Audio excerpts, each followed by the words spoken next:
Thanks everybody for being with us. I am with Roth Herrlinger this morning. It's a pleasure to be with you, Roth, and talk to you about our mutual work and your extended work as well. I, of course, know you as a facilitator and mentor and leader in the Remarkable Men's Practice, and I've had the privilege of working with you in that capacity for several years now.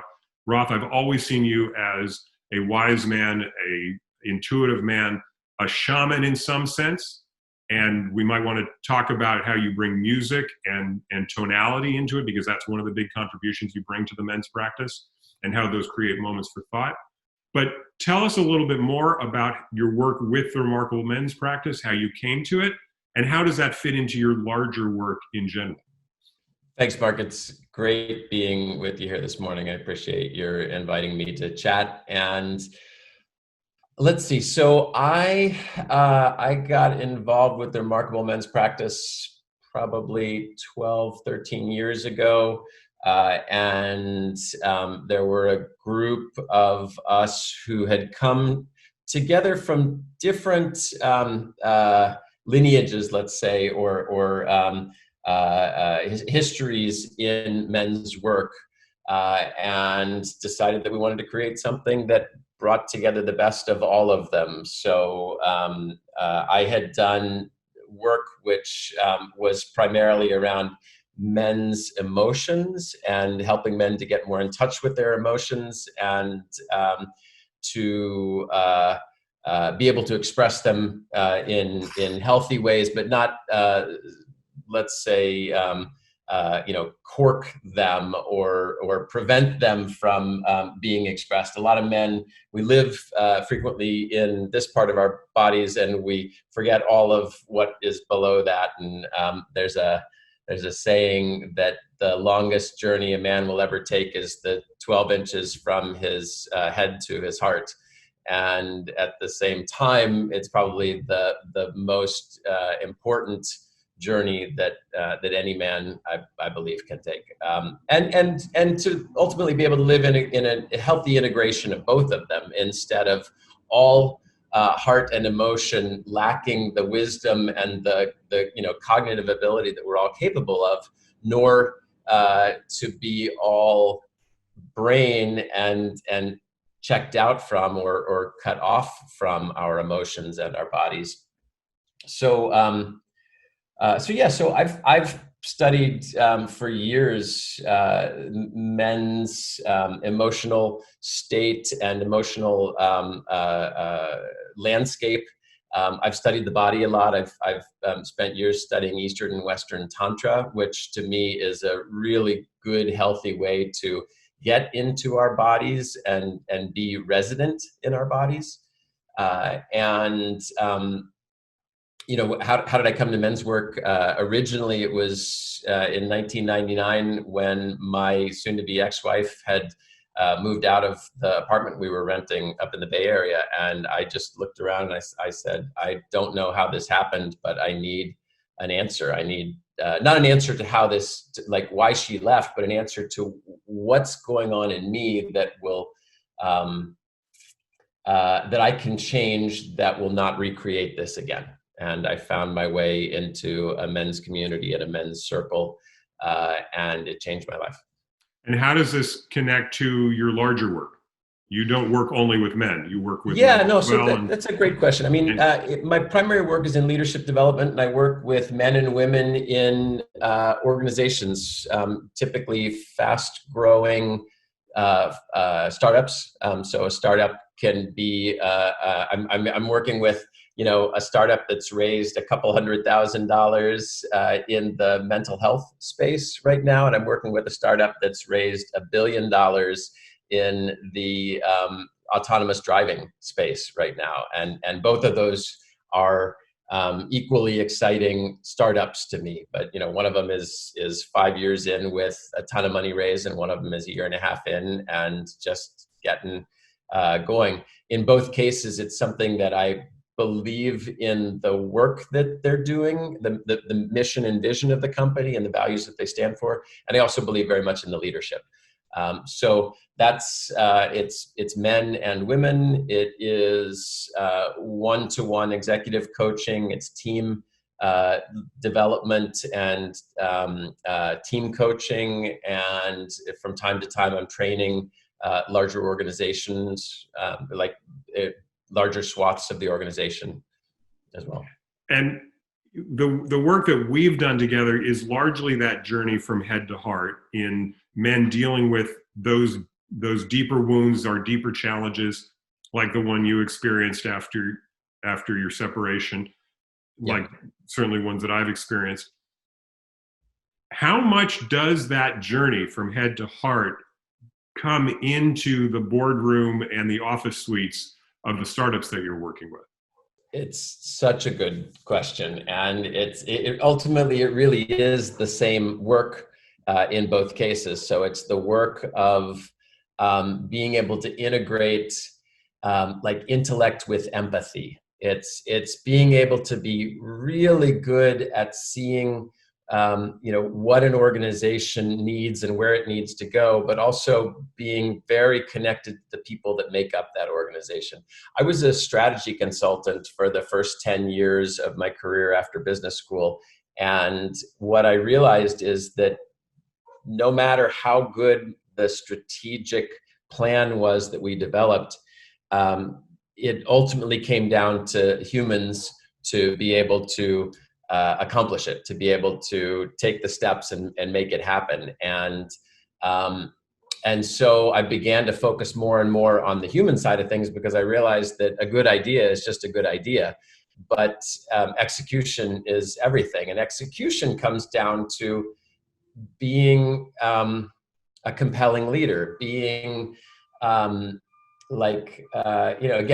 congruent, like congruent between what I say and what I do, how I let you know I will show up and how I actually show up. And so that's a ton of what I'm helping to create in boardrooms and C-suites is congruence. It's congruence in the man or in the woman that I'm working with, or in the team of humans that I'm working with, so that they're, what they stand for, what they believe in, what they care about is front and center, and that they're able to execute on that every day. What do you see as the biggest obstacles to creating that? And can you give an example of what you've seen happen on the ground in your work? So often, managers will believe that the work is the thing, and that if we could just get the humans to do the work, then we would have what we need. And I worked with a very senior engineer managing many people across an organization's very complex role, because he manages the individuals who report directly to him, but he also manages very broadly across the whole organization. And I talk about the I, the we, and the it of business. So the I is self-awareness. It's the intrapersonal. It's recognizing, like what's actually happening in me in this moment, and am I in self-leadership, or am I the victim of what's happening around me? Right. So that's the I. The we is relational. It's the interpersonal. It's how you and I are communicating with each other. And a lot of that is like, can I pay attention to, and do I know what to recognize to be able to tell if you and I have trust between us, if there's safety between us, if you start to exhibit the signs that you're no longer experiencing safety, do I know what steps to take to reestablish safety, so that we can have healthy vulnerability between us, so that we can have healthy conflict between us, the conflict that generates new ideas, that gets us aligned on a difficult decision, so that we can leave a meeting and say, yeah, I didn't get exactly what I wanted, but this is what's best for the company. And I know Mark's going to do the thing that he said he'd do, and I'm going to do the thing I said I would do. And then there's the it. The it is all those decisions. It's the profit and loss of the company. It's If we have a 12-month runway or a 1-month runway in the bank of funds, to pay all of our payroll and expenses. And if managers are just focusing on they're missing 2/3 of what's actually happening in the business. So what this particular engineer, a few months in, he said to me in one of our coaching sessions, I used to focus exclusively on I thought that was the most important thing. And now I've come to realize that by focusing on the I and the we, that it happens so much better. And that was just an epiphanal moment in that individual's like growth arc of his life. But it has changed so much in the organization because of how many people he influences and how he's doing it differently now. So that to me is the biggest challenge that we experience when we're in an organization that has, the biggest wall we run up against is our belief that it isn't about the people, it's about the challenges of the business. Of course, the challenges of the business are always there, but it's connecting heart to head again. It's connecting people to each other in ways that are authentic and therefore are productive. When you see in a team or even in a one-on-one coaching, a relationship that is severely damaged, trust is really broken. There is no opportunity for comfortable, constructive conflict. Mm-hmm. What's the first step? How do you start rebuilding it? So I just worked with a whole team that had a lot of trust challenges a couple of weeks ago, and we spent 2 days together. It was by Zoom because that's what we do nowadays instead of actually going in an offsite together. But the first thing that I did was give everyone an opportunity to safely stretch into the discomfort but growth zone with each other by beginning to just reveal some things that were meaningful to them, that they could sense shared humanity with each other. So the first thing was just to bring everyone's guards down a little bit by having an opportunity to experience that we're all human here and we all have similar human needs and values and impulses. And how do you move that sort of from just like a statement that you make it like in the first 3 minutes of a workshop to something people are really practicing?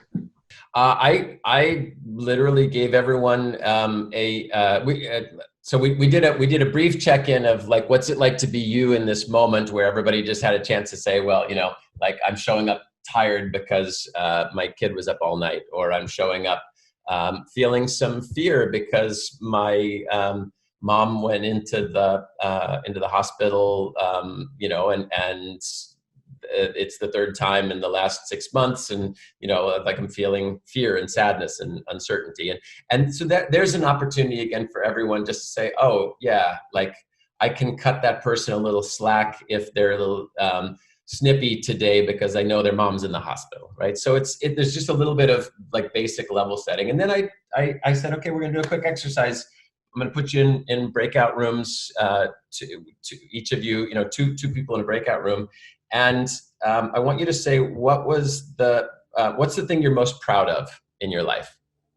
And so it's an opportunity in some ways to boast, but it's boasting from a place of vulnerability. Also, you have to share, to say something like that. And literally they were just in that breakout room for, I think, 8 minutes. So 4 minutes in each direction.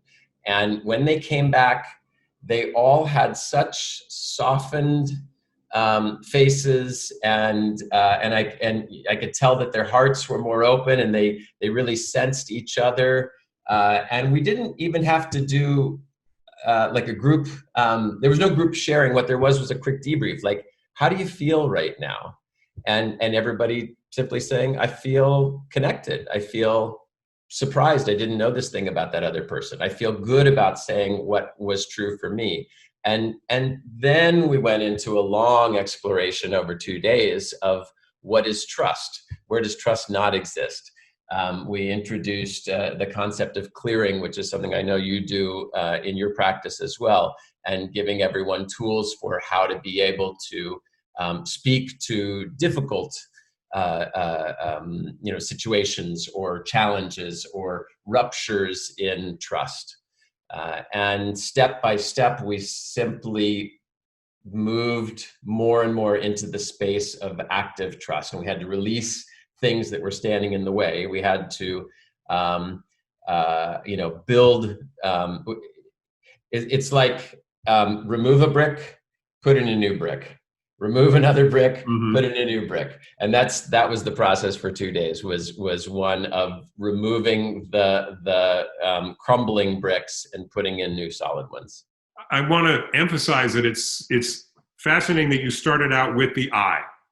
Mm-hmm. You know, as you described the I at we, you really focused on the I in these initial moments and in the breakout rooms. And then when you move to the clearing process, I've only experienced it between men, where for people that are watching that aren't aware of what the clearing process is, it's telling someone what you don't trust about them because of something they did. Like if you're always late, I don't trust that you'll be on time. I don't trust that you respect my time. And then it's asking, what do you need? I need you to be on time. I need you to respect my time. Mm-hmm. I've only seen that with men. Does that work with women in that same structure?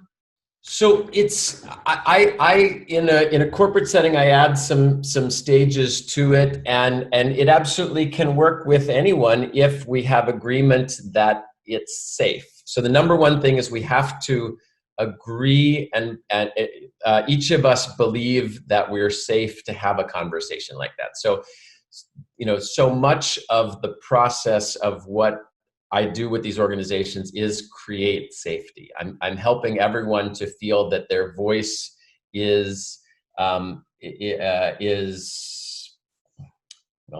using the word safe to define safe. Psychological safety in my mind is the belief that it's okay for me to say what I'm feeling and that I will not be punished for it. There will be no penalty. There won't be repercussions that will come back to me for saying what I am feeling or thinking in this moment.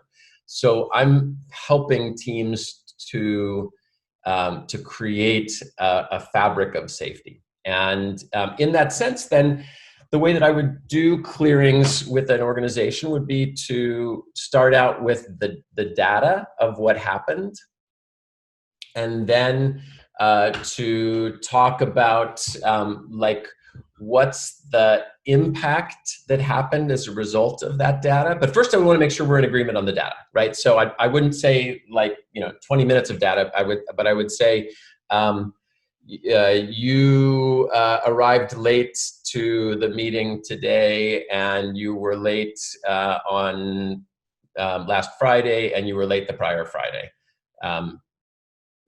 So like I observed that you came in late, and I might say, do you agree, right?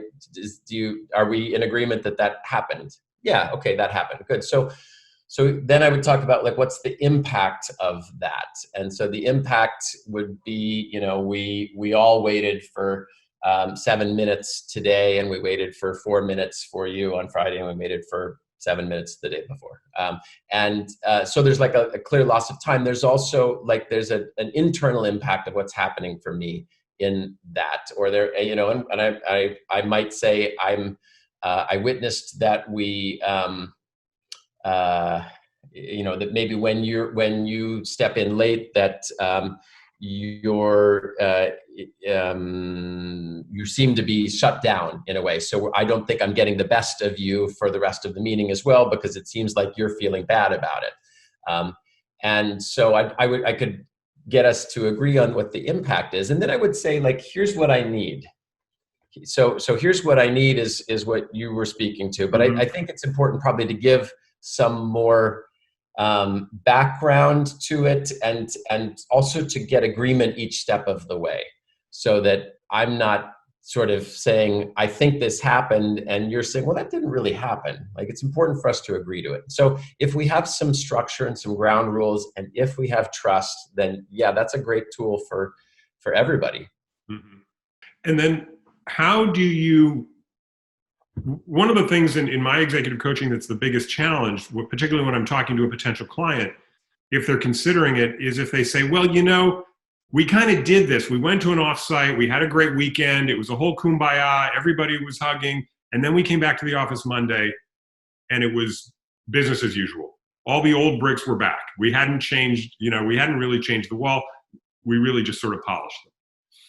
So one of the things that I think is really critical in the work we do, both in individuals and in organizations, is that we ensure a way to bake in the change, to make sure the change is going to be sustainable and sustained months later when we're no longer part of the equation. How do you do that with your clients? Yeah, so that's great. I mean, the last thing that we did, and we spent several hours doing it in this offsite, was to create agreements that I didn't originate, but the team originated, and they all agreed to. And I said, if we were all live in the same space right now, we'd probably be down at the Montage in Laguna, and I would say, okay, let's all walk out to the beach.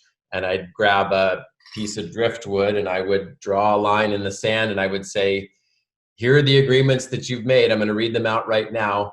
There's the line. Who's willing to step across the line and commit? And so and we did a ritual like that nonetheless, and everyone was willing to make that step and eagerly to make the step. So the first piece is, it has to be their agreements. It has to be the things that they say they will uphold. And they all need to agree to them. The second is giving everyone the tools for self-awareness. So that's the I again. So we can talk about the I as the one who's revealing and offering vulnerability, but the I also has to be the one who's self-leading. And the one who is self-managing and being aware if I'm being reactive or if I'm being, like proactive and intentional, and finding the ways that we fall out of that and being able to pull ourselves back in good ways. And then the third for me is to not just leave someone after that retreat, but to be engaged with them over the long term. So I'm doing now an hour and a half a month with that team in order to help them to stay engaged. So one of the things, for example, that was very revealing to them that I integrated into this 2 days was a deep dive into the drama triangle, which is a great model. You know it. Go ahead and describe it for people who may not. Yeah, so the drama triangle is whenever we're experiencing a sense of blame in any direction, then we're standing somewhere on the drama triangle. The drama triangle has 3 parts, obviously a triangle. So there's the victim, there's the perpetrator or the villain, and there is the hero. And these 3 roles will tend to cycle around because we every time we're disempowered, and blaming someone else, we are in one of those 3 roles. And so I went deep with that for them, and they loved it because they could see themselves so frequently in each of those roles, and we gave them a chance to feel what it's like to be in each of those roles. And so that's a tool that they can take forward with them now and utilize and say, oh yeah, I'm feeling that sort of familiar burn in my cheeks. So again, something that's somatic and very recognizable. What does that tell me? That tells me I'm in the drama triangle right now. How do I get out of that and into the empowerment dynamic? How do I be not a victim, but a creator? How do I be not a villain, but a challenger? How do I be not a hero, but a coach? And so, we spent probably half a day on that, but it was so, deeply impactful for them that now they have that reference point they can take with them. And every time I go into a meeting with them, I can say, okay, how much of your time were you spending in the drama triangle a month ago? How much of your time are you now spending in it? What are the steps you're taking to to keep yourself out of it and to be more in the empowerment dynamic. That's a great tool to give them a model of what the healthy roles are. Right. Not not the rescuer, but the coach. The Totally. idea not to give them a victim triangle, but to give them like a health triangle. That's a great tool. Great translation. Yeah.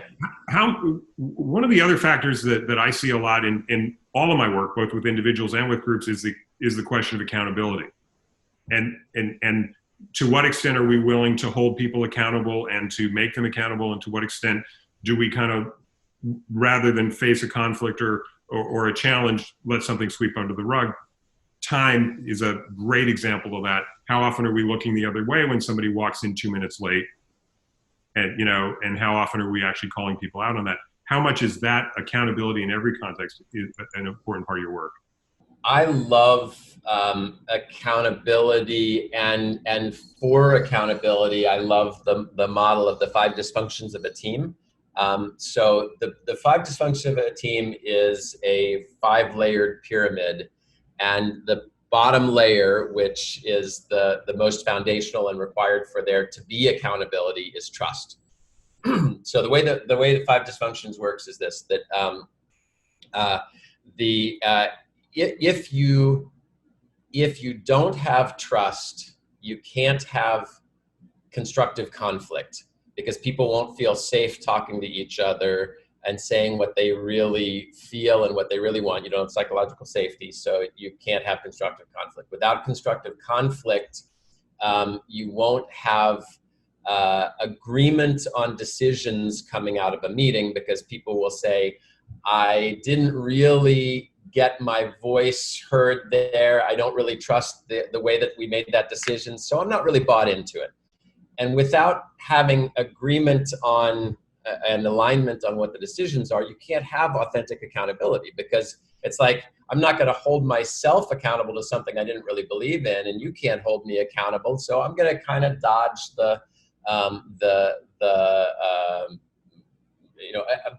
agreement around it. We didn't have a firm agreement. It's like, if you and I have an agreement that I'll be on time, then you can say, hey, you weren't on time. And I'll say, oh yeah, you're right, I wasn't on time. As opposed to, well, we didn't really agree to that, or it was this, or it was that, right? But we have to have that trust at the foundation. And the top of the pyramid is results, like getting, high quality results. We're not going to get high quality results if we don't have accountability, if we don't have agreement, if we don't have good conflict, if we don't have trust. So if I'm then flipping it to the healthy side of it, if we've established trust, then I can come into a conversation with you, and we can really tussle with each other. We can tussle with each other in a good way, and actually a way that is so vital to the outcomes we want this company to get, to making the best decision, because I know that at the end of the day, we're on the same team. You're not trying to get your own agenda through. You and I are both trying to get the best agenda through for our organization. From there, we can have decisions that we're both going to really believe in, because even if we tussled, we come out of, we're saying, like, I trust Mark, I trust me, I trust the others on our team. We're in this together. I didn't get everything I wanted, but I know this is the best for the company. At that point, hold me 100% accountable, and let me hold you 100% accountable, because we're in alignment, and then we're going to get those results. That's fantastic. Yeah. It reminds me a little bit of Maslow's hierarchy of needs as well, sort of translated into the business context. Yep. Where we start with fulfilling our most basic needs of like food, shelter, clothing, and then as we progress, we're able to actually think about the betterment of ourself and striving for higher values, a higher vision of ourself, the psychological best expression of ourself beyond some of those other lower level needs. Yep. And I'll say 2 things. One, at the bottom of Maslow's hierarchy, those are things that represent safety, and safety is the prerequisite for trust. And so that's the absolute way that those 2 models come together for me, is that we have to provide safety. We have to experience and create safety. And the other is that in the world we're living in right now, which has us facing new factors and new choices and new challenges on a daily basis. Maslow's hierarchy is more important, I think, to the average human's awareness than it has been in a lot of the rest of our lives. There are plenty of things now that actually have fallen into the lower echelon of Maslow's hierarchy, like contact with other humans and regulating self-care is more important now, I think, than it's ever been in my own life and in my clients' lives. We have to be more and more aware of what are we taking into our bodies in terms of our consumption, but also what are we taking into our minds, into our spirits? How are we holding ourselves together? How are we showing up in our families, in our communities, with the people that are most important to us? Where are we being fed? Where are we being cared for? What do we need? The foundation of nonviolent communication is to be able to voice what I need, what I'm feeling and what I need, and to be able to recognize in another what you're feeling and what you need. To me, again, that just like bedrock of what I'm feeling right now and what I need right now is more important, more fundamental than I think it's maybe ever been in my lifetime, just given all the factors of 2020. Thank you. I don't think we could conclude our conversation in any better place to talk about where we are as a society, as a world, and as individuals searching for that safety. Yeah.